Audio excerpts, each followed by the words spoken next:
I finally went out and retired, got my dream job. You're working 3 or 4 days a week. Is that retirement? Well, I didn't think I'd be working this much. What were you concerned about? Just being able to pay the bills. I just decided that life's too short. I really wanted to try to go after it. It's not like work. And I'm getting paid to do something I love to do. Welcome to Money Unscripted, a new podcast from Fidelity. We're having candid conversations about life and money, jargon and judgment-free. I'm Allie Donnelly. Thanks for being with us. Whether your retirement is 40 years away or only a few, Americans are thinking about our golden years a lot differently after the pandemic. Today, I'm sitting down with a leader on our retirement team to talk through how much we should be trying to save at all ages, the biggest expense most of us underestimate in retirement, and specific strategies to plan for the lifestyle we want. According to New Fidelity research, 2/3 of Americans are looking forward to working in retirement for pleasure, just like Steve Apostolides, who found his dream job after he officially retired. I just love being out there. There's nothing like it for me. So that's my whole life. They tell me I was 6 months old when I was first put on a boat, and it was just like paradise for me. I just absolutely love being on the water. You spent your whole life wanting to be out on the water, and yet you built your career on land. I did. I was always good with my hands as a carpenter, and so when I started looking, I got a job in a retail lumber yard, ground level up, and after 32 years, ended up in management. But it was just a job. It wasn't anything that I really, truly loved to do, and it was just to support the family, basically. I'm married to my best friend, and I have 3 boys. When we first got married, we were very young. We were both 22 years old, had our first baby. So it was very difficult on one income back then. You know, you weren't going out to dinner every week, and we were just doing what we could do to get by.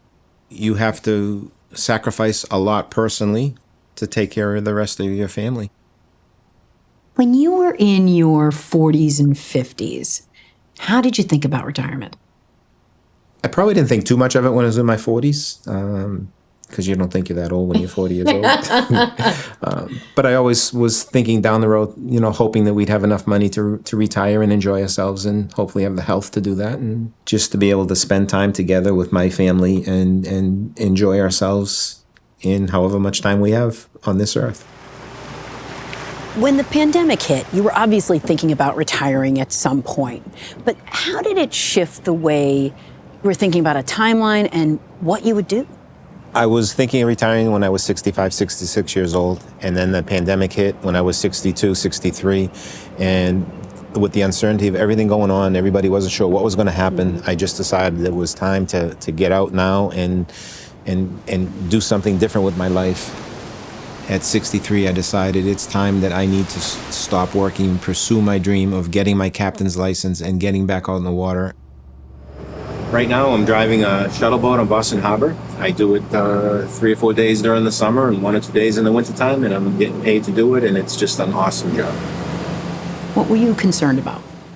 Just being able to pay the bills. Would we be able to stay in this house and pay everything and take care of everything with the funds we had coming through with Social Security and things like that? There were many, many questions we had about would we be able to financially get by? Would we be able to afford to retire? That's such a huge decision in your life and a hard decision to make and be able to sleep comfortably. What would you tell your younger self? I really wish I had started sooner. And that's what I try to tell the kids. If you just try to do a little bit every week and put it away, by the time you retire in 30, 40, 50 years, whatever it is you're working, you'll have money to do what you'd like to do. You're working 3 or 4 days a week. Is that retirement? Well, I didn't think I'd be working this much, but it's like I don't even go to work. I'm out here playing on the water, and it's just not even like a job to me. I pinch myself every day that I'm out there and so thankful that I finally got my dream. How great to see Steve living out his dream in retirement, a goal for us all. So how do we best plan for our own retirement? Well, I want to welcome in Rita Asaf. She's Vice President of Retirement Products here at Fidelity. Hey, Rita. Hey, thanks for having me. So you deal with retirement questions day in and day out. What's the number one question you get? Well, it's oftentimes, how much do I save? Am I saving enough? And will my savings actually last when I'm in retirement? Okay. So give it to me straight, Doc. How much do I need to save for retirement? Well, the straight talk is there is no one magic number that works for everyone. And that frustrates people. It's really just, it's a personalized number. And if you think about it, here's why it's personalized. Where are you going to live? What's the cost of living? What is it going to cover? Are you going to potentially work in retirement? So the number does vary from person to person, but Fidelity does have some guidelines just to help you prepare. We suggest saving about 1 time your salary at age 30, and then it increases from there to get to that 10 times by age 67. So here's how it breaks out. So 1 times by age 30, 3 times by age 40, 6 times by age 50, and then 8 times by age 60, and then 10 times by age 67. So when you say save, what do you mean exactly? So I'm referring to accounts that are specifically designed for retirement savings, like a 401k and an IRA. Going back to those guidelines, 8 times my salary by the time I'm 60, that seems like a really big number. If I want to try and chunk that out a little bit, what's the path to get there, say, if I want to try and set a goal annually every year? Sure. So Fidelity suggests saving about 15% of your pre-tax income each year, but that includes an employer match if you have access to one. So here's how that works. Let's say you save about 3% and your company will match you 3%. So that's like free money. But even within that, 15% can seem a lot. And here's what we say. We say, just try to work your way up. Like a great way to do that is maybe increasing your contributions by 1% each year. We know it can be difficult. We know there's other life challenges that are thrown at you, but it's really about how do I continue to increase my savings where I can. Steve said he's retired, right? But he's driving a shuttle boat. He's collecting a paycheck. He's working. So I guess that's more of a phased retirement, which the Fidelity State of Retirement Planning study found more and more Americans are leaning into. That's right. That's a relatively new thing, and it was a great finding out of the study. 2/3 of Americans are now thinking of working for pleasure in retirement. And specifically, it's the younger people, like millennials, leading the charge, because post-pandemic, they're really being mindful of what is it that I want to do in retirement? What is that fun? What is that pleasure? And it's a great trend to seek because oftentimes you hear, well, I retired and I have to work to make savings last. Yeah. And that might be true for some people, but really turning that on its head and just working for pleasure and finding that second sort of chance is really exciting. And that's what Steve said, right? It was the pandemic that pushed him to retire probably sooner than he had expected. And for him, it was more about retiring when he was still healthy enough to travel with his wife and really enjoy their lives. But as you look at the younger generations, how has their lens changed when they think about retirement after the pandemic? Well, our study found that actually more than half of Gen Z and millennials found phased retirement as a goal. And the pandemic really changed that view. And Gen Z and millennials actually find the idea of phased retirement more likely than the traditional view of retirement, which is I stopped working and now I'm living off my savings. So that's been just an interesting thing to see that the sort of view of retirement is shifting right now. Yeah. And I think a lot of it has come out of the pandemic. And honestly, the more I hear about it, I'm falling into that camp. What is that something different, that passion that I want to fill after I retire? Yeah. I mean, there are people who are planning for that phased retirement, right? But there is another group altogether of people who stop working, they retired, and then they come out of retirement to work again. Why? What are you finding there? We actually saw a lot of that post-pandemic where people retired and then unretired. But in our study, we found that it was pretty split. So 37% felt that they needed the money, and 37% actually returned to work because they needed an activity. And then from there, the reasons really varied across the board of why they went back to work. Interesting. So if you're there, if you're still working in retirement, how does that or could that affect the way you think about saving and spending? Well, so a good retirement income plan usually looks at the different sources you have. So one aspect is any guaranteed income. So think like Social Security or pension. And you usually want to use that for your day-to-day living expenses. And then you use your retirement savings for anything else. So if you're working within retirement, getting that income from your job just allows you to delay taking that money out of your retirement savings. And there are benefits to that. The money can grow longer.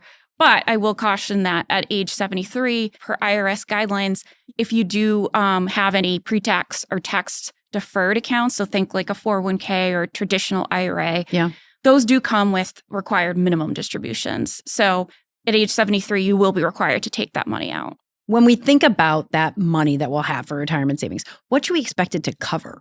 So we crunched the numbers and we found that most people will need about 45% of their pre-tax, pre-retirement income in retirement, with the rest coming from Social Security. But those expenses will vary because it's all dependent on you and what you prioritize. And this is where you want to sit down to think through what will you do in retirement and how will your savings cover the various expenses that you might have, which include, I'm traveling early in my retirement to, I've decided to slow down and play pickleball. So all of that will definitely be up to you and what you personally prioritize. Once we're in retirement, what are some good strategies to try and make the savings last? So we crunched the numbers for that too. So it's generally about 4% in that first year. 4% of your savings is what you'll most likely withdraw, 4 to 5%. And then you'll want to adjust for inflation in later years. And some people think that's such a low number, but when it comes down to it, they are actually finding that 4 to 5%. So it's a generally good guideline that we use. As we think about our costs in retirement, what's one of the biggest?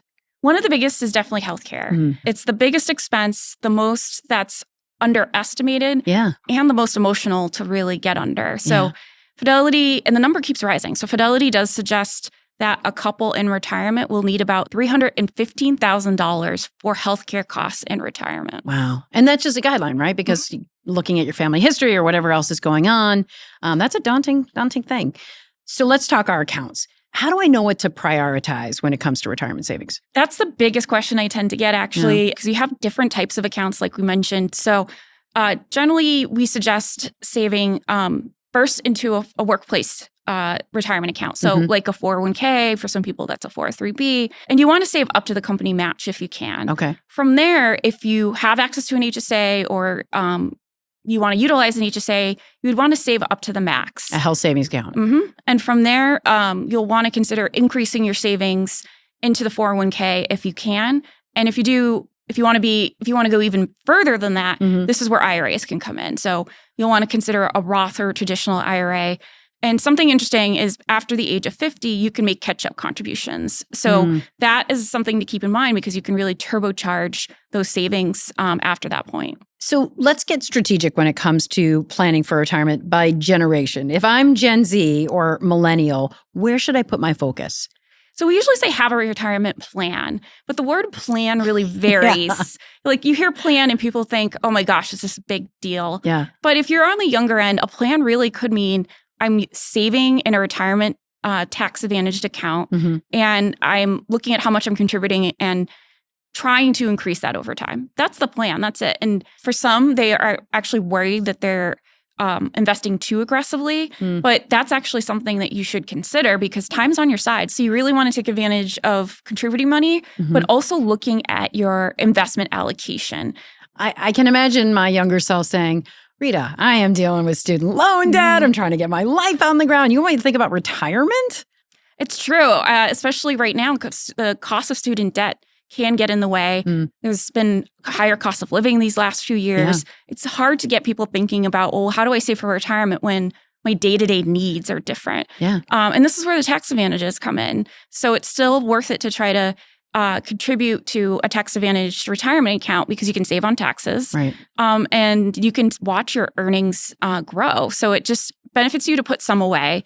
I know it's hard, but you really want to take advantage of time while it's on your side. Gen X, they're not necessarily on retirement's doorstep, but they're walking up the front path. And this is where, so you're Gen X, you've saved for a bit. This is really you want to try to formulate what that retirement income plan will be. So you're putting pen to paper. For example, how much do I think I'm actually going to need in retirement? What are those sources going to be? And then what's that mix of savings and investments for me to get there? So you're really dictating out that retirement income plan. That's also the same generation that's dealing with, saving for college. Maybe they're trying to take care of an elderly parent. It's that sandwich generation. Yeah, they are handling multiple needs. It's sort of like the airplane analogy. Like you want to put the air mask on you before your child. And so that is a hard pill to swallow because I know some people, they want to put their children first, their parents first if they have elderly parents, but you need to make sure you're in order. to make sure that you're there for them. Yeah. Even. Yeah. That makes sense. So boomers, Mhm. either coming up on it, in retirement right now. What do you say to this group who's in it? They're literally either retiring or in retirement. Yeah. So this is where you want to look at the expenses. Where am I going to live? Am I going to work or not? Like it's brass tacks time to really understand how your savings and those income sources will cover the different type of expenses that you'll have in retirement. Is 65 still the magic number, or what do people say when asked, like, when do you want to retire? I mean, that number will vary. The study did find that most people wanted to retire at around age 62. Mm. And maybe that is part of the phased retirement Yeah, approach. Like, yeah. I'm going to stop my traditional job and move on to something else. But it really does vary. And you often hear the number 65. That was usually referred to as the age of when you can start Social Security. Yeah. But now your full retirement age for Social Security is 67. So there's a lot of numbers in there, and it'll vary towards you and your goals. How confident are people feeling with retirement savings? This has been the surprising find that we saw in our study, which is overwhelmingly 3/4 of respondents felt that they are confident that they can retire when and how they want to. And this is higher than we've seen in previous years after the pandemic, where people were a little bit more pessimistic. So that optimism is increasing, and people are really thinking now of retirement as some sort of pleasure activity that they're looking for. You know, as we look at that kind of like woulda, coulda, shoulda, like we're trying to help the folks coming up behind us. All the generations wish they had started sooner, including Gen Zers who started planning, on average at like age 20. How much earlier, and what does that look like? This is, I keep saying interesting, but I just love being shocked by the data and the results. Gen Z has been very interested in retirement, more so than I think previous generations have. Like they're getting started at earlier ages. And a lot of that that we found has come down to they've seen the previous generations struggle with finances. And so they're really thinking, I want to take control of this.